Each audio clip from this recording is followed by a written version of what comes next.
సభకు నమస్కారం. ఈనాటి మన ముఖ్య అతిథి రేవంత్ రెడ్డి గారు, ముఖ్యమంత్రి గారు, మా సన్నిహితులు రెవెన్యూ శాఖ మంత్రి పొంగులేటి శ్రీనివాసరెడ్డి గారు, సమాచార శాఖ కమిషనర్ ప్రియాంక గారు, రాఘవులు గారు, వేదికపై ఉన్న పెద్దలందరికీ, సిపిఎం పార్టీ రాష్ట్ర కార్యదర్శి ఎస్పీ గారు, రంగన్న, అందరికీ నమస్కారం. ముఖ్యమంత్రి గారు ముందు మాట్లాడితే తర్వాత నేను ఎక్కువసేపు మాట్లాడదాం అనుకున్నాను, కానీ ఇప్పుడు ఆయన కూర్చోబెట్టి ఎక్కువ మాట్లాడడానికి లేదు. ఆయన పత్రిక గురించి చర్చ జరుగుతున్నప్పుడు ఒక రెండు విషయాలు చెప్పాలనిపిస్తుంది. నవతెలంగాణ ట్యాగ్ లైన్ అనుదినం జనస్వరం, అంటే ప్రతిరోజు జనం గొంతుకు వినిపించడం. జనం గొంతుకు వినిపించడం ముఖ్య భాగం, కానీ జనం ఏం వినడానికి సిద్ధపడతారో అది వినిపించడం కాదు. ఆ మాటకు వస్తే జనప్రియం వేరు, జన ప్రయోజనం వేరు. జనప్రియం అంటే జనానికి ఇష్టమయ్యేది. జనానికి సినిమా ఇష్టం, డ్యాన్స్ ఇష్టం, పాట ఇష్టం, కలర్స్ ఇష్టం, సంతోషమైన జీవితం ఇష్టం. ఇవన్నీ తనకు లేకపోయినా సరే పత్రికలు చూసో, రాసింది చదువు, సినిమాలు చూసో సంతోషించడం బాధిత మానవుడికి అలవాటు. అందుకని అతను ఇష్టమైంది ప్రచురిస్తే, ఇష్టమైంది రాస్తే సర్క్యులేషన్ ఎక్కువ ఉంటుంది. ఆ పత్రికతో ప్రయోజనం ఏంటంటే జనాలు సంతోష పెట్టడం. ఆ పేరుతో సర్క్యులేషన్ ఉంటుంది కాబట్టి డబ్బు సంపాదించడం. సర్క్యులేషన్ ఎక్కువ ఉన్న పత్రికలు కాబట్టి ప్రభుత్వాలు కూడా రూల్స్ ప్రకారమే అయినప్పటికీ వాటిని ఆదరిస్తుంటారు, ఎక్కువ ప్రకటనలు ఇస్తుంటారు. జనానికి ఇష్టమైంది చెప్పడం వేరు, జనానికి ఏది ప్రయోజనం అని చెప్పడం వేరు. జనానికి ఏది ప్రయోజనం అనేది తమకే తెలియదు. జనం తన ప్రయోజనం అంతా తనకు తెలుసు అనుకుంటే పొరపాటు. తెలియని విషయాలు చాలా ఉంటాయి. తెలిసేటి చెప్పాలి. పెద్దలు రాఘవులు గారు చెప్పారు, జనానికి కనపడనివి, వినపడనివి ఎన్నో ఉంటాయి. వాటిని కనపడేటట్టుగా, వినపడేటట్టుగా చేసేది నిజమైన పత్రిక. ఒక చిన్న ఉదాహరణ చెప్తాను. నిన్న పార్లమెంట్లో చర్చ జరిగింది. ప్రతిపక్ష నాయకుడు రాహుల్ గాంధీ గారు చాలా వివరంగా మాట్లాడారు. సిపిఎం నేతలు మాట్లాడారు. ఇండియా బ్లాక్ పార్టీలని మాట్లాడండి. ఏం మాట్లాడినాయి? ఇండియా పాకిస్తాన్ మధ్య జరిగిన ఘర్షణ, దానికి సంబంధించిన వివరాలు అడిగినాయి. పహల్గాం ఘటనకు సంబంధించిన నేపథ్యాన్ని ప్రశ్నించినాయి. ఇంటెలిజెన్స్ ఫెయిల్యూర్ ఎందువల్ల సంభవించింది అని ప్రశ్నించాయి. యుద్ధం జరగబోతోంది, పాకిస్తాన్ అంతా ఖతమైపోతోంది అని దేశం అంతా ఊగిపోతున్న నేపథ్యంలో సడన్ గా యుద్ధ విరమణ జరిగిపోయింది, కాల్పుల విరమణ జరిగిపోయింది. దీని మతలబు ఏంటి అని అడిగినాయి. ఆ వార్త మీరు చెప్పకుండా, పాకిస్తాన్ వాళ్ళు చెప్పకుండా ట్రంప్ చెప్పడంలో వెనకున్న కుట్ర ఏంటి అని అడిగినాయి. ఏ ఒక్క ప్రశ్నకు సమాధానం లేదు. ఏ ఒక్క ప్రశ్నకు సరైన సమాధానం లేదు. సమాధానం చెప్పకపోవడం వల్ల నైజం, కానీ చెప్పలేకపోతుంది ప్రభుత్వాన్ని దోషిగా నిలబెట్టాల్సిన నాలుగో స్తంభం, ప్రజాస్వామ్య నాలుగో స్తంభం పత్రికలు ఎన్ని ఆ ప్రశ్న వేస్తున్నాయి, ఎంతమంది నిలబెడుతుంది? ఇది పత్రికల బాధ్యత కాదా? అంతేకాదు, సిగ్గు చేయటనే విషయం ఏంటంటే, ఆ యుద్ధం జరిగింది కొద్దిసేపు, 6-7 తేదీల మధ్య ఉండే రాత్రి తెల్లవారుజామున జరిగింది మెయిన్ ఫైట్ అంతా. ఈ ఫైట్ గురించి ఎన్ని వార్తలు వచ్చినాయి మనకు? ఎలక్ట్రానిక్ ఛానల్స్ తో సహా, టీవీ ఛానల్స్, ముఖ్యమైన ఇంగ్లీష్, హిందీ, తెలుగు అన్ని ఛానల్స్ ఎక్కడ హెడ్డింగ్ పెట్టండి, అపూర్వమైన పరాక్రమం భారతదేశం. పాకిస్తాన్ అయిపోతోంది, కరాచీ పోర్టు ధ్వంసం అయిపోయింది, లాహోర్ స్వాధీనం అయిపోయింది, బలూచిస్తాన్ పాకిస్తాన్కు వ్యతిరేకంగా తిరుగుబాటు చేసింది. ఇంకా పాకిస్తాన్ లేదు. పత్రికల నిండా చూస్తే ఇంకా పాకిస్తాన్ అసలు ఉనికిలో లేకుండా పోయింది గ్లోబ్లో. వాస్తవం ఏంటి? అసలు మన ఫైటర్స్ కానీ, మన బలగాలు కానీ మన పొలిమర్ దాటలు. పొలిమర్ దాటకపోయినా అవతల బాంబులు వేశారు, 70 కిలోమీటర్లు పోయి మిసైళ్ళు ఉన్నాయి, మిసైళ్ళు వేశారు, 9 స్థావరాలు ధ్వంసం చేశామన్నారు, 100 మంది ఉగ్రవాదులు చనిపోయారు అన్నారు. ఇది వాస్తవం? అది వాస్తవం కాదు, ఎవరికి తెలియదు. చెప్పండి.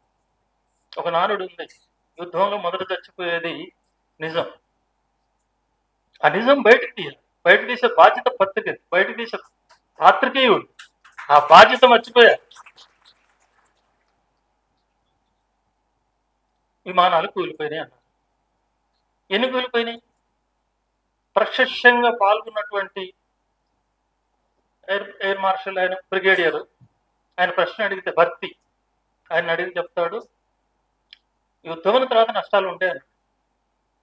అంటే నష్టాలు ఉంటాయని ఒప్పుకున్నాడు. ఎన్ని అంటే చెప్పడు. తర్వాత మన ఎయిర్ చీఫ్ విదేశాలకు వెళ్ళినప్పుడు అప్పుడు ఒక మీటింగ్ జరిగింది. మా విమానాలు కూలిపోయిన నిజమే, రాఫెల్ కూడా కూలిపోయిన నిజమే అన్నారు. ఎందుకు దాస్తున్నారు ఇది? బహుశా చాలా చాలా పెద్ద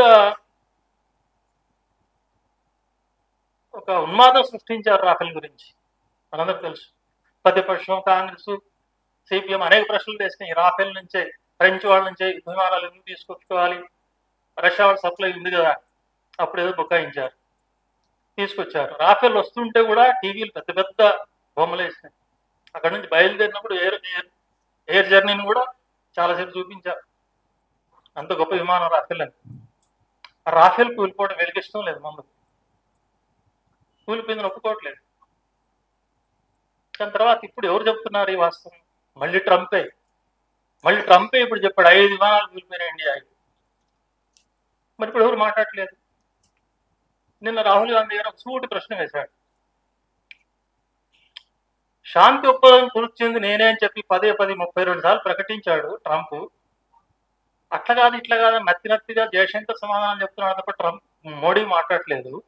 ఇప్పటికైనా 2 సభలు సూటిగా అడుగుతున్నా, ట్రంప్ ఇన్నిసార్లు ప్రకటించాడు కదా, కాదంటున్నారు కదా మీ పార్టీ వాళ్ళు, ఒకళ్ళిద్దరు మంత్రులు. సూటిగా ట్రంప్ పేరు చెప్పి ట్రంప్ అబద్ధాలు చెప్పాడు అని చెప్పమనండి మన మోడీని. అంటే నోరు ఎగవట్లేదు ఆయనకి. ఇట్లాంటి దద్దమ్మ ప్రధానమంత్రి మన కేంద్రంలో ఉంటే దాని గురించి ఎక్స్పోజ్ చేసే ధైర్యం పత్రికలకు ఉందా?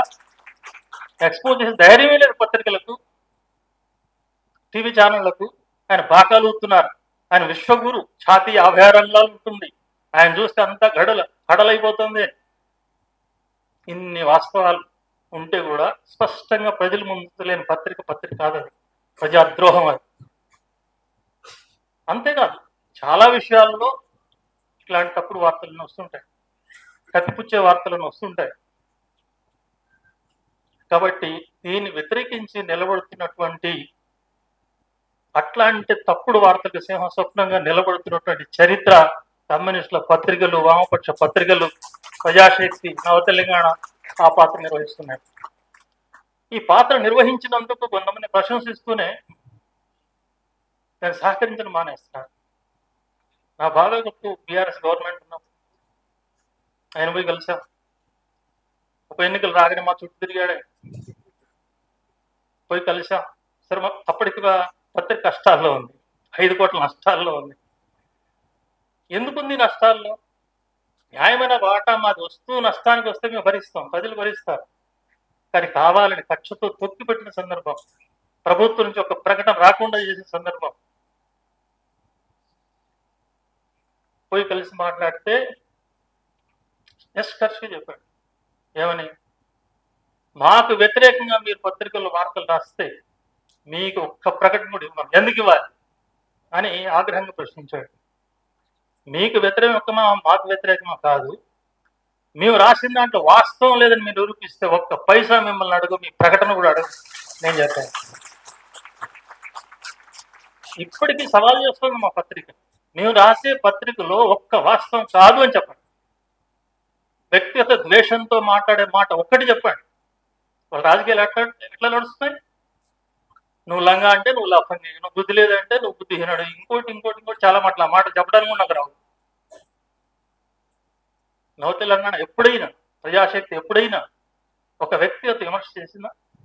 ఒక మంత్రిని కానీ, ఒక ముఖ్యమంత్రిని కానీ, ఒక ఆఫీసర్ని కానీ, ఒక పోలీస్ ఆఫీసర్ని కానీ, పోలీసు లాఠీలు ఎత్తుతారు, దెబ్బలు కొడతారు, కేసులు పెడతారు, అరెస్టులు చేస్తారు, స్టేషన్లో పెడతారు. ఒక్క పోలీస్ ఆఫీసర్ పర్సనలైజ్గా మాట్లాడాము. అది డిగ్నిఫైడ్ పాలిటిక్స్ అంటే, డిగ్నిఫైడ్ బాధ్యత అంటే అది ఆ రకమైనటువంటి వైఖరి పత్రికలు ఉండాలి. ఇవన్నీ చెప్తున్నా అంటే ముఖ్యమంత్రి గారు మన ప్రకటనలు ఇవ్వాలని కాదు.